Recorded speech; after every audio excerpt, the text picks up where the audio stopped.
Hello प्यारे साथियों, कैसे हो आप सब। मेरिट वाले कोचिंग पर आपका फिर से एक बार स्वागत है। मैं अभिषेक चौधरी डी फार्म वाले बच्चों के लिए फिर से कुछ ना कुछ लेकर आता रहता हूं और आज एक नई वीडियो लेकर आए हैं ह्यूमन एटोनॉमी के ऊपर कि कल जो आपका एग्जाम होने वाला है 12 तारीख को आपका ह्यूमन एटोनॉमी का एग्जाम है, तो उसके लिए टॉप 20 क्वेश्चंस विद आंसर आपके लिए मैं लेकर आया हूं। अगर आपने तैयार करते हैं एग्जाम के लिए तो आपको बहुत बेनिफिट होगा, आपको एग्जाम में देखने को मिलेंगे। और उम्मीद करता हूं कि इससे पहले भी जो मैंने वीडियो डाली हुई है, जो क्वेश्चन मैंने आपको बताए हैं, वो क्वेश्चन भी आपको एग्जाम में देखने को जरूर मिले होंगे।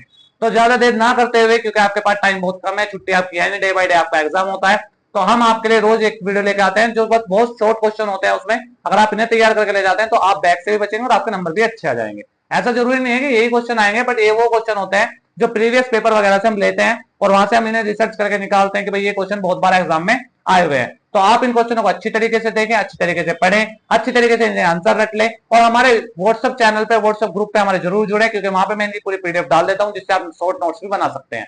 तो ज्यादा देर ना करते हुए शुरुआत करते हैं। आइए क्वेश्चनों को देखते हैं कैसे क्वेश्चन आते हैं। जी, ह्यूमन एटोनॉमी के आपके क्वेश्चन है जो मोस्ट इंपोर्टेंट क्वेश्चन है 2025 को लेकर। ठीक है, पहला क्वेश्चन देखते हैं। रक्त यानी ब्लड की संरचना का कार्य को समझाना है, यानी कि इसके ब्लड की कैसी संरचना होती है, इसके क्या कार्य होता है, ये आपको पूरा तरीके से समझाना पड़ेगा। मानव हृदय की संरचना का वर्णन करना था, तो इसकी कार्य प्रणाली भी समझानी है, यानी मानव हार्ट, यानी इंसान को जो हार्ट होता है वो आपको बताना पड़ेगा और उसकी क्या क्या कार्य प्रणाली, वो किस तरीके से कार्य करता है, क्या क्या काम करता है, वो सब आपको इसमें बताने पड़ेंगे। नेक्स्ट क्वेश्चन आता है पेशे यानी मसल्स कितने प्रकार के होते हैं, उनके कार्य कितने होते हैं, इन सबको आपको बहुत अच्छी तरीके से बताना पड़ेगा। मानव मूत्र जनन तंत्र, ठीक है, यूनिट सिस्टम का वर्णन करना है। मानव जनन तंत्र बहुत आ जाता है एग्जाम में, ठीक है, वो क्वेश्चन है। इनमें से आपको एक दो क्वेश्चन जरूर देखने को मिलेंगे और इनके डायग्राम भी आ जाते हैं, इनके डायग्राम भी अच्छे से करें। नेक्स्ट क्वेश्चन आता है तंत्रिका तंत्र को समझाइए और इसके विभिन्न भागों के भी कार्य बताने के, विभिन्न भाग इसके किस तरीके से कार्य करते हैं। ठीक है जी। श्वसन तंत्र यानी रेस्पिरेटरी सिस्टम के अंगों की संरचना व कार्य बताने इसके भी। अंतरस्त्रावी ग्रंथियां कौन कौन सी होती है, इसके हार्मोन्स के कार्य बताने हैं। मानव कंकाल कतन यानी स्केलेटन सिस्टम क्या होता है, इसे संक्षिप्त बताना है, यानी ज्यादा बड़ा नोट नहीं लिखना होता, उस पर छोटा सा नोट से आप समझा सकते हैं। नेक्स्ट क्वेश्चन आता है त्वचा यानी स्किन की संरचना और कार्य का वर्णन करना है। ठीक है जी, ऐसे क्वेश्चन आपको देखने को मिलेंगे जो 5 नंबर में आते हैं। 5 नंबर के क्वेश्चन थे, 5 नंबर में क्वेश्चन आपको देखने को जरूर मिलेंगे, तो ऐसे क्वेश्चन को आप अच्छे से करें। अब आते हैं जो 3-3 नंबर में यानी शॉर्ट क्वेश्चन होते हैं।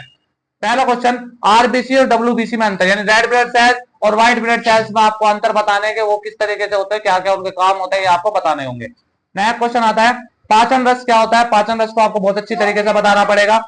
रक्त परिसंचरण क्या होता है, यानी ब्लड सर्कुलेशन क्या होता है, ये आपको अच्छी तरीके से पता होना चाहिए। नाड़ी यानी पल्सेस क्या होती है, इसको आपको बताना पड़ेगा बहुत अच्छी तरीके से। थायराइड ग्रंथियों का कार्य बताना है, थायराइड ग्रंथियां किस प्रकार से होती है। पेशी होते हैं यानी मस्कुलर टिश्यूज क्या होते हैं, जितने भी टिश्यूज हैं आपने बहुत अच्छी तरीके से करें, टिश्यूज का कार्य बहुत इंपॉर्टेंट आपके एग्जाम में होने वाला है।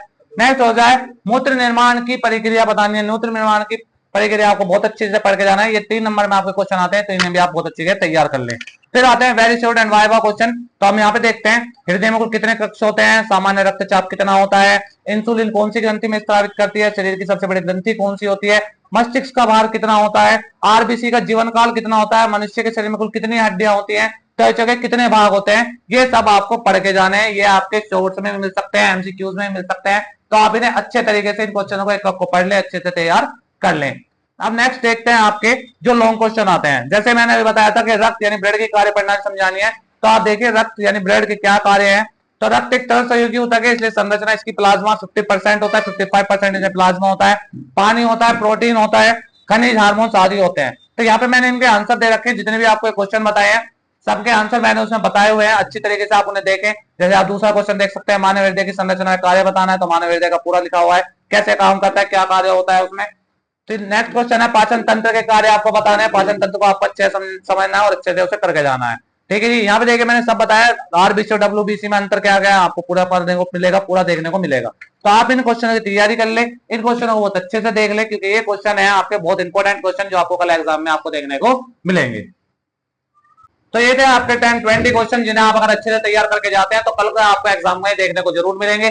ये वो क्वेश्चन है जो पिछले किस सालों से रिपीटेड होकर आते रहते हैं, और भी क्वेश्चन आएंगे, ऐसा नहीं है कि ये क्वेश्चन आते हैं, बट इन क्वेश्चनों की संभावनाएं ज्यादा होती है, क्योंकि आप जब ह्यूमन एटोनॉमी के बारे में पढ़ते हैं तो आप अपने इंसान के यानी जितने ह्यूमन पार्ट्स होते हैं उन सबके बारे में, स्केलेटन सिस्टम, ठीक है जी, ब्लड के बारे में, ब्लड सर्कुलेशन किस तरीके से होता है, वो सारे टिश्यूज यानी ऊतक किस तरीके से काम करते हैं, वो सब चीज आपको पढ़नी पड़ेगी। जैसे आपने 10th-12th में पढ़ी होंगी बायो वगैरह में, तो आपको यहाँ पे वो पढ़ने पड़ेंगे और अच्छे तरीके से देखने पड़ेंगे। उम्मीद करता हूँ कि ये चीजें आपको समझ में आई होंगी, बहुत अच्छे तरीके से आपने देखी होंगी, और आगे भी हमारी वीडियो को ऐसी देखने के लिए हमारे चैनल को सब्सक्राइब कर लीजिए। अगर आपको कोई भी दिक्कत आ रही है, किसी भी प्रकार की कोई दिक्कत है, तो आप हमें कमेंट में जरूर बताएं, जिससे कि हम आपको सोल्यूशन कर सके। क्योंकि डी फार्मा के अब कुछ ही एग्जाम बचे हुए हैं, तो आप अच्छी तरीके से एग्जाम को देके आए। जैसे भी आपके एग्जाम जा रहे हैं, देखिए रिजल्ट की चिंता ना करते हुए भी आप एग्जाम दीजिए। आपके हाथ में भी एग्जाम देना है, बाकी बातें बाद में होंगी। क्या रहेगा, रिजल्ट कैसा आएगा, बैक आ जाएगी तो क्या करना पड़ेगा, वो सब बाद की बात है। लेकिन फिलहाल आप अपने एग्जाम दीजिए बहुत अच्छी तरीके से, जितनी भी तैयारी आप कर सकते हैं, क्योंकि छुट्टियां आपकी है नहीं, एक भी आपका रेगुलर एग्जाम है, तो आप जितनी भी तैयारी कर सकते हैं आप कर सकते हैं अच्छी तरीके से। आपके मोस्ट क्वेश्चन थे और उनके आंसर भी थे।